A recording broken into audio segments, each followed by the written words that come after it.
In this video, we are doing static back elbow pivots. So we're going to need our static back setup. We're going to need a pillow under our head. As time goes on and as things progress and you're getting more and more used to the exercises, absolutely feel free to take the pillow away.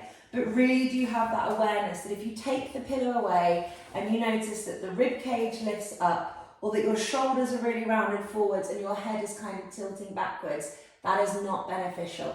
Your body is just a bit too tight at the moment, and you're much better off having that pillow, having two pillows, and allowing that upper body to kind of melt and change over time, rather than trying to force your body to do something before it's ready. Okay, for this exercise, static back elbow pivots, we're going to take our hands into fists, and we're really going to draw our elbows into our side. So I think one of the most difficult bits about this exercise is the fact that you're going to notice that your elbows want to drift away from your waist. You're keeping your elbows really tucked into your waist. Rib cage rounded, legs relaxed and belly relaxed. When you do this, you may notice, if you're anything like me, in fact I might just roll up my sleeves here so you can see it. When your elbows are tucked into your side, can you see here how the front of my shoulder is really quite far off the floor?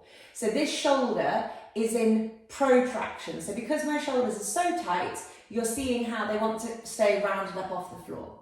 And what I want you to do on both sides, this is not about puffing your rib cage up, it's about moving your upper arms and your shoulders backwards. So it's a bit like reverse presses. So we're going to try and change the angle of the upper arm so that it's driving downwards into the floor. You're not just digging into the floor with your elbow, because if you do that, it'll be like a lever and the shoulder will come off the ground. We don't want that going on. We want as much as possible the whole of the upper arm to be touching the floor. That might require a lot of concentration. I'm really not very good at it. I'm going to roll up my sleeves so you can see. But that is where we're going to get this magic happening on these muscles around here, which is certainly one of my weakest parts of the body. So I'm pushing down with my elbows, I'm pushing down with the middle of my upper arms, and I'm also pushing down with my upper arms, and I'm keeping my elbows tucked into my side. Hands are in fists, and trying to keep the upper arm still, so it's going to rotate, but it's not going to move away from your body like that. What we are going to do is just gently bring our arms out towards the side like this in a cactus position. So we're going to be doing this type of movement here, really nice and slowly.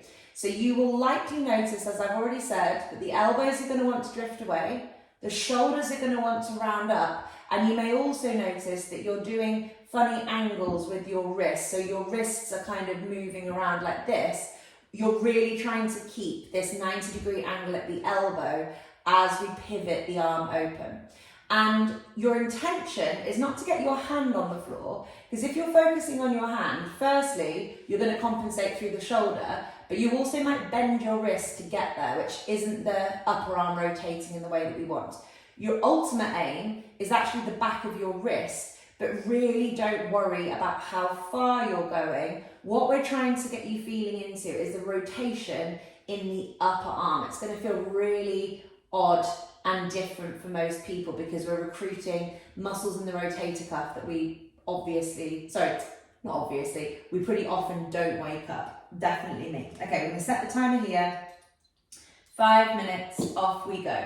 So, pushing down through elbows, elbows tucking in, legs relaxed, rib cage stays grounded, pushing back and down through the upper arms. So really recruiting like your triceps and your rear deltoids in a way that is probably feeling a little bit weird. Elbows stay in, hands stay tight.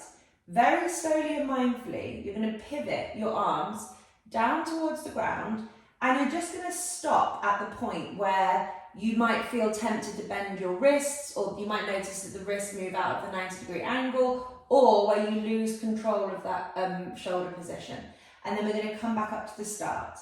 I have a big disparity from side to side, so you can't see my right arm, but my right arm doesn't open up as much as my left. So I'm going to adjust the amount of movement I'm doing on my left-hand side to match the right-hand side. I'm trying to keep balance with what I'm asking my body to do, because there's no point me training my left arm to continue moving better than the right. I need to make sure that the right is kind of pulling its weight. So if you notice a big disparity with how simple this is, from side to side, go to the limit of your weaker side.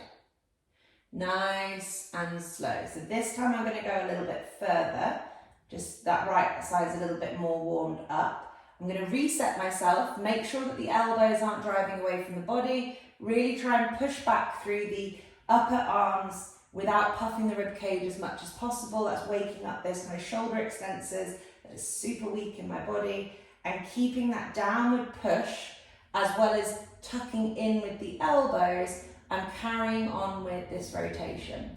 So really what we are mainly going after here is the external rotation of the humerus. This is an external rotation of the upper arm.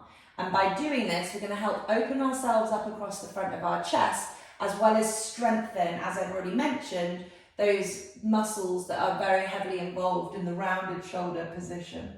We've got just over 2.5 minutes left here. So I love this exercise. It's so difficult for me at the beginning, but as things start waking up, I definitely feel how things start changing. Remember, elbows tuck into the side. We're really trying to keep the elbows tucked so that it is truly just rotation of the upper arm that we're encouraging, rather than it being that we're abducting the arm away from the body. The hands stay tight in fists, and the wrists are really trying to stay at 90 degrees to the elbow throughout. You're not trying to touch the floor with your hand, you're actually trying to touch the floor with your the back of your wrist first. We're not holding tension through our legs. We're not holding tension through our breath or our belly. Just going nice and slowly so that we're in control of all of these things. And we've got to just I have to desperately keep reminding myself about trying to push backwards to the shoulders, but they really are waking up quite a lot now. It feels good. So we've got just under 2 minutes left, and I'm going to give you another little bit of a trick here. So feel free to carry on doing what you were just doing if you're enjoying that. But another thing that we can do is we can hold this, okay? So find your edge. Remember to work to the side where there's less movement. Keep the elbows tucked in, hold them in this position, and I want you to lift your elbows up off the floor. Keep trying to tuck them into your waist, and then keeping the elbows lifted, try and move the forearms a little bit more open. This for me is a bit of a magic trick for my right hand side. Keep breathing. Relaxing the breath, relaxing the belly and the legs. Keep tucking the elbows in. Doesn't matter how low your forearms go, we're trying to figure out what's creating that movement. We've got just under a minute left. You can go back to the reps if you like. So we can just kind of mix between playing around with doing this mobilization, really feeling hopefully that change over time. For me, I'm really feeling quite different. This is one of my favorite exercises for my shoulders. But then also playing around with how difficult it is to kind of hold that. So make sure that the wrists aren't moving up into a bicep curl or away. We're keeping that 90-degree angle. We're keeping the elbows tucked into the side, the shoulders and the upper arms move down, and then we're just holding gently, aiming for one day the back of the wrists to touch the floor, but we're not bending the hands to get us there. We've got just over 5 seconds left. I'll do 3 more reps here just for good measure. And that is time. So that was static back elbow pivots.